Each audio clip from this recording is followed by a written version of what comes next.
நான் ஃபேஸ் பண்ண தயாரா இருக்கேன்.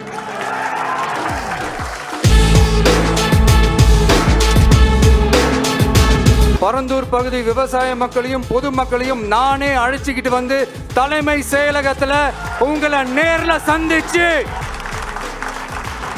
நேர்ல சந்திச்சு முறையிடுற நிலைமை உண்டாகும். அப்படி ஒரு சூழலை நீங்க உருவாக்க மாட்டீங்கன்னு நான் நம்புறேன். அதையும் மீறி அப்படி ஒரு சூழல் வந்துச்சுன்னா நான் ஃபேஸ் பண்ண தயாரா இருக்கேன்.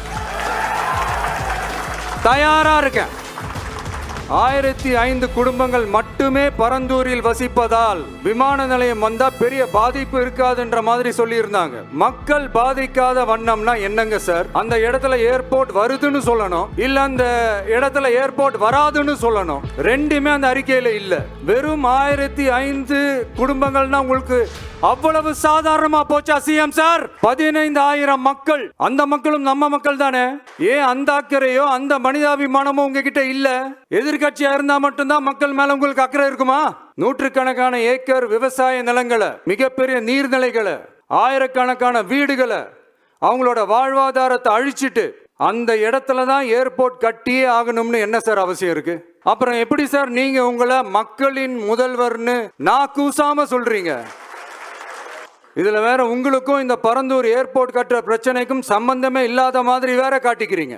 ஆனா ஏர்போர்ட்டுக்காக பரந்தூரை பரிந்துரை செஞ்சது உங்க கவர்மெண்ட் தான் ஒன்றிய விமான போக்குவரத்து துறை அமைச்சர் சில மாதங்களுக்கு முன்னாடி சென்னை வந்திருந்தப்போ சொன்னார். அதுக்கும் உங்ககிட்ட இருந்த எந்த பதிலும் இல்லை. நான் பரந்தூர் வந்த அன்னைக்கு தான் ஒரு விஷயத்த சொன்னேன். அதே தான் இங்க நான் திரும்ப ரிப்பீட் பண்றேன்.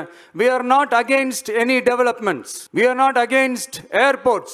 அந்த லொகேஷன் தான் தப்புன்னு சொல்றோம். இதை நாங்க மட்டும் சொல்லல, ஏவியேஷன் சேஃப்டி எக்ஸ்பர்ட்ஸ் மென்ஷன் பண்ணியிருக்கிறாங்க. that place is not fit for airport. pilots அங்க ஏர்கிராஃப்டை லேண்ட் பண்றதுக்கு they might face a lot of problemsன்றது கூட அதுல மென்ஷன் பண்ணியிருக்கிறாங்க. அது மட்டும் இல்ல, அந்த வாட்டர் பாடிஸை அழிச்சு அதுக்கு மேல ஏர்போர்ட், அந்த பில்டிங்ஸ், அந்த ரன்வேஸ் இதெல்லாம் வந்ததுக்கு அப்புறம் ஒரு மழைக்காலமோ இல்ல ஒரு floods டைம்லயோ the whole Chennai city will be flooded. இதையும் அதில் மென்ஷன் பண்ணியிருக்கிறாங்க. பரந்தூர் பகுதி விவசாய மக்களையும் பொதுமக்களையும் நானே அழைச்சிக்கிட்டு வந்து தலைமை செயலகத்தில் உங்களை நேர்ல சந்திச்சு முறையிடுற நிலைமை உண்டாகும். அப்படி ஒரு சூழலை நீங்க உருவாக்க மாட்டீங்கன்னு நான் நம்புறேன். அதையும் மீறி அப்படி ஒரு சூழல் வந்துச்சுன்னா நான் ஃபேஸ் பண்ண தயாரா இருக்கேன்.